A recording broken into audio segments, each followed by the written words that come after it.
Welcome to tonight's Bible study. We have worked our way up to Ecclesiastes chapter 6.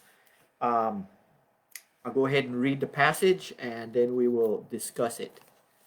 Um, Ecclesiastes chapter 6. I have seen another evil under the sun, and it weighs heavily on mankind. God gives some people wealth, possessions, and honor, so that they lack nothing their hearts desire. But God does not grant them the ability to enjoy them, and strangers enjoy them instead. This is meaningless, a grievous evil. A man may have 100 children and live many years, yet no matter how long he lives, if he cannot enjoy his prosperity and does not receive proper burial, I say that a stillborn child is better off than he. It comes without meaning. It departs in darkness, and in darkness its name is shrouded. Though it never saw the sun or knew anything, it had more rest than does that man. Even if he lives 1,000 years twice over, but fails to enjoy his prosperity, do not all go to the same place? Everyone toils is for their mouth, yet their appetite is never satisfied. What advantage have the wise over fool? Or what do the poor gain by knowing how to conduct themselves before others? Better what the eye see than the roving of the appetite. This too is meaningless, a chasing after the wind. Whatever existed had already been named, and what humanity is has been known. No one can contend with someone who is stronger. The more the words, the less the meaning. And how does that profit anyone? For who knows what is good for a person in life? During the few and meaningless days that passes through like a shadow, who can tell what will happen under the sun after they are gone? There's a couple themes here tonight that we will look at. Um, the first one is a continuation from last week, where Solomon points out that having riches um, and extreme wealth is not good if you cannot enjoy what you have. And and he reiterates that idea in the first part. He says, I have seen another evil under the sun, and it weighs heavily on mankind. And he points out something key to everything. He said, God gives some people wealth, possession, and honor. And Solomon used the word gives. God is the one who gives us everything that we have. And he points out God gives them wealth, possessions, and honor so that they lack nothing their hearts desire. But God does not grant them the ability to enjoy them. So, what Solomon is saying, the material possession is worthless if you don't have the ability, the know how to enjoy what you have. Uh, One of my friends named Jim pointed out that there was this real rich guy, but he was socially inept and a clod. And what good is it for him to have all that money if when he's at the table, he has his elbow in his soup, so to speak, because he was such a clod and did not have ability to enjoy the things that he have. And so money in and of itself is not the answer. And wealth and possession and honor, getting what our hearts desire sometimes is not the best thing for us. Um, Being able to enjoy what we have is far more important. As a matter of fact, Solomon goes on. He says, but God does not give them the ability to enjoy them. The stranger enjoy them instead. This is a meaningless, a grievous evil. And so Solomon is saying, if you whatever you have, you should really also have the ability to enjoy it. Uh, I think of all the billionaires, and I'm not even talking about millionaires now, but billionaires that have so much money that they could live 100 lifetime and they would still not go through billions of dollars. And um, you know, they cannot enjoy everything. And let me see if I can explain an idea here for you. If you were real hungry and they gave you a really good hamburger, and you were hungry and you ate it, you would really enjoy that burger, A, for the fact you're hungry, and B, because it's a good burger. But if they gave you a second burger and you ate that too and you got full, and uh, they decide to give you a third burger because you were hungry, I don't know about you, but after that second burger, towards the second burger, I would be getting to the point where my stomach can only hold so much, and that third burger I would not even want. Would not taste good, and I could substitute that for anything in life, uh, be it cake. If you were hungry, you had a slice of cake, you would enjoy it. If you had a second slice, but there is a point where even the best things are too much, and that's what we're talking about here. Is when God gives the people the ability to make all this wealth, possessions, etc., but do not give them the ability to enjoy it. And so we've heard, for example, Ben Franklin says, early to bed, early to rise, make a man healthy, wealthy, and wise. To have wealth without health is worthless. To have wealth without wisdom is worthless. And we need all three parts of that. Makes a man healthy, wealthy, and wise. And wealth in and of itself, another good example is of this is if a person work hard and sacrifice his health by working 60, 70 hours within a couple days, what good is that? And we're talking about people who work not 60, 70, but 80, 100 hours a week. And they earn the money. They get wealthy, but they sacrifice their health for it.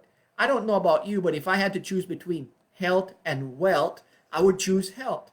If I had to choose between wealth and wisdom, I would choose wisdom.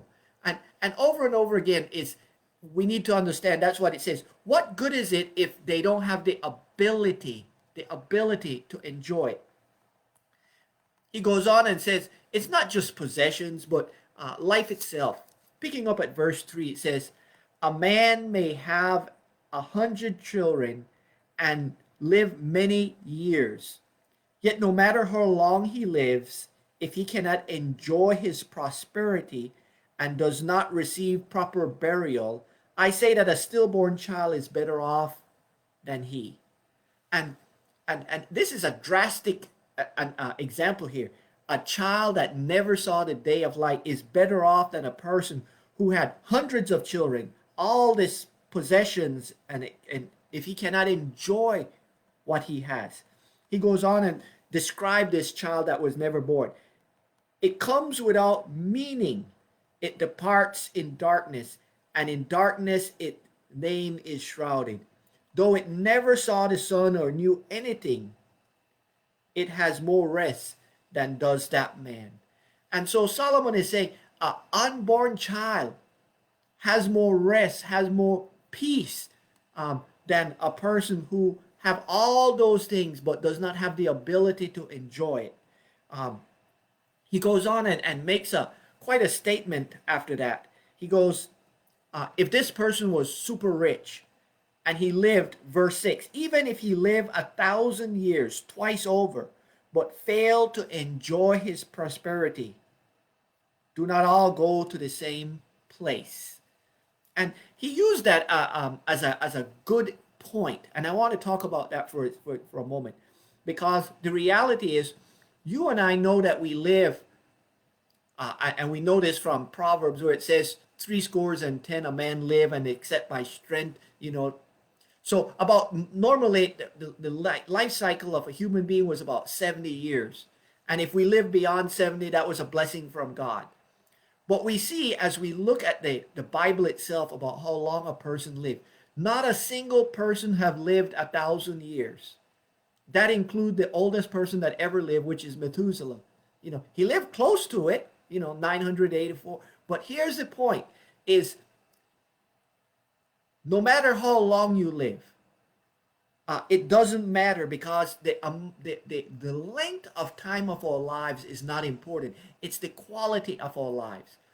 Um, if a person lived to 100 years, but it was 100 years of misery and poverty, what good is that? If a person lived for 20 years, but lived a good life, and made positive impact and stuff, how do we choose? The reality is, we know that God changed the lifespan of human beings, not once, but twice. For example, we saw first when Adam lived, 800, all of these other descendants lived 800, 900 years, and then they died. And then God, in chapter 6 in Genesis, changed the lives from almost 1,000 years to 120 years. And as we look at that in Genesis, it says, chapter 6, verse 4, it says, God said, "It is not good that I strive with man, that my spirit dwell with man." And he changed their life cycle because of the great wickedness he saw to 120 years. And today, what we're finding out with modern science, even the person that lived the longest is about 120 years. And that's because God did that, not because we did that, but God did that. And we see that then God shortened it again to about 70 years. Today we can, because of medical science, we can live to about 120. But here's Solomon's point. Even if a person lived for 1,000 years twice over, which is more than twice as long as the longest person that ever lived, his life would be meaningless if he failed to enjoy life, his prosperity. Life is meant to live, and as Jesus said, "I have come that you may have life, and life" what? Abundantly. What good is it to live all those years if you don't live a good, abundant life? A life of health, wealth, and wisdom. And that's what I think Solomon is arguing for. It's not one or the other, but we as Christians should have all three. We should have health, wealth, and wisdom. And I think that kind of reflects the Trinity of God. There's three parts to God. There's three parts to it. Life, and let me put it another way. There's three parts to our entire being. We have a body, we have a mind, and we have a spirit. But what good is it to have just one part? What if we got completely healthy and physically we had everything money could buy? But as I mentioned, starting off, if we don't have the ability, the mental capacity to enjoy it, and I know what I'm talking about from here. I remember when I was in Fort Worth, Texas, my wife was teaching at this high prestigious school of music, and one of her students was a famous Texas family. I won't use the name, but they were super rich. As a matter of fact, they're still super rich. They're still one of the big Texas family that is super rich. And one of the grandkid was a student of my wife, and he was a clod. As a matter of fact, mentally, he was, mentally, he had the mind of a 4 or 5 year old, even though he was a teenager. And the doctors were saying that no matter how old he will never get the mental ability. So here's this person, have all the money in the world, but mentally will never amount to anything. So money in and of itself, without the other parts, is worthless. I can tell you that poor kid, he's an adult now, probably in his 40s, have all the money, have everything that money can buy, have people catering to him. But as far as enjoying life and the things of prosperity, it's worthless. So having everything physically is not the answer. Or I know of people who have dedicated their life to spirituality. It's all about spirit, spirit, spirit. But what good is it to be a hermit and worshiping God and neglect the physical and the mental. Or another person who may dedicate themselves to great theological things. I had a professor that he lived in what we call Cloud Nine, or the ivory tower. What good is it to have such a brilliant mind, but to be a clod and can't even talk to people with common sense? And I think as Christians, we need to have all three parts. We need to have health, take care of our physical body. We need to be mentally healthy and spiritually and physically healthy. It's not one or the other. But here's what Solomon points out. It's not the number of years, because do not all go to the same place. Verse 6, what I call 6b, do not all go to the same place. Ultimately, we all die. And y'all have heard me say this several times before. It doesn't matter how much money you have. The moment you die, you don't own any of it. And that's what he's saying. This person can have 100 kids, and then when he die, if he does not receive a proper burial, his kids just want the money, and just, how many times we have seen money destroy people. Let's switch gears now, for we're almost 15 minutes into this. Verse 7 says, everyone toil is for their mouth, yet their appetite is never satisfied. And what Solomon is saying is that we work in order to feed ourselves, to clothe ourselves, to provide for those things.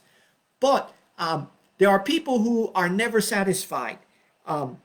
And reality is, all of us need to work. I want to make it quite clear. This whole idea of the government taking care of people from cradle to grave and giving everybody everything is not reality. Everyone should indeed toil in order to take care of themselves. I mentioned that young man who was born into this rich family. Mentally, he's always going to be a kid. And what good is it? It's worthless. We all end up in the same place. So Solomon start making some example here. Verse 8, it says, what advantage have the wise over fools? What do the poor gain by knowing how to conduct themselves before others? As a matter of fact, they don't gain anything. It's only when we have all three, health, wealth, and wisdom, do we prosper.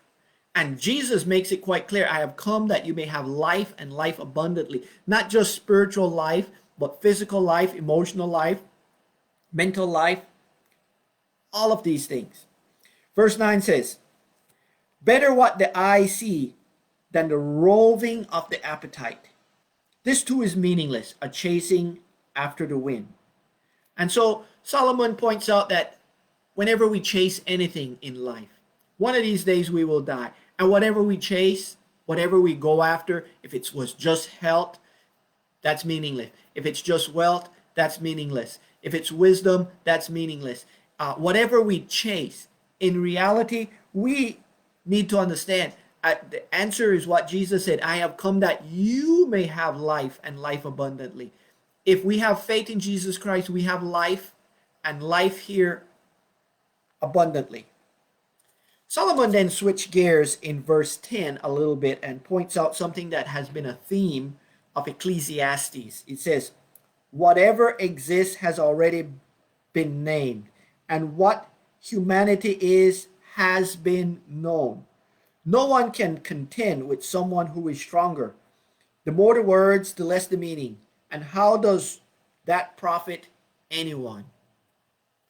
And so Solomon again is pointing out, we think that, for example, we live in the modern age and we have solved all these problems, and we have extended our life cycle, for example, from 70 to 120. And there's research now with, in medical science. But before we put all our quote unquote marbles in our cash in, we need to remember that once upon a time, mankind had gotten to the point they were living 120 years, and they thought, oh, let's build this tower. We're all unified. We have solved all the problems. We can go up to heaven and we can be like God. The answer is we are not God. we are made in the image and likeness of God, and that God intentionally limited our lifespan for a reason. And what has existed before, everything has existed before. Man has tried to, and that's why the Tower of Babel and the scattering of man, and that's why the shortening of life a second time. So Solomon is saying, we can contend all we want, but we will never win this, because God is always God. And no matter how strong we get physically or how much money we get, compared to God, we can't even contend. It's not even a comparison. He goes on and said, the more the words, the less the meaning. How does that profit anyone? And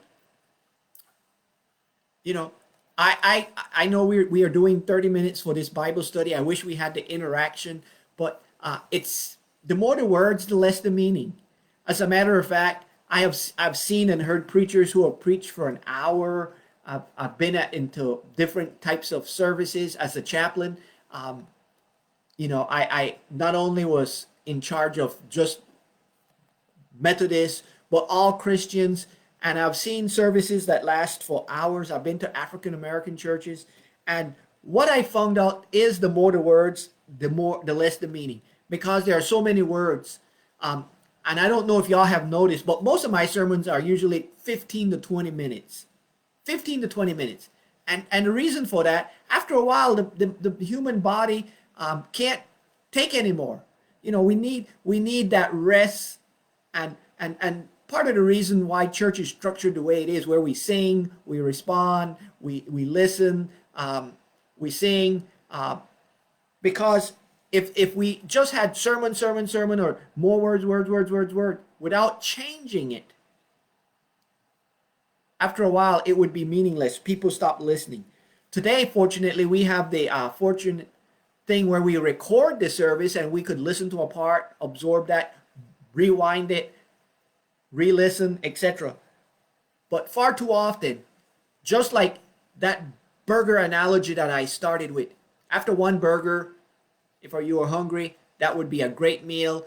The second one, kind of pushing it. The third one, it's too much.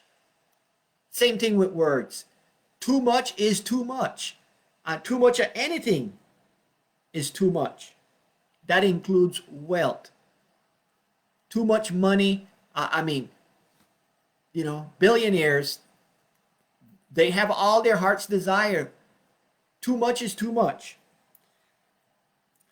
Finishing up now on verse 12, it says, "For who knows what is good for a person in life?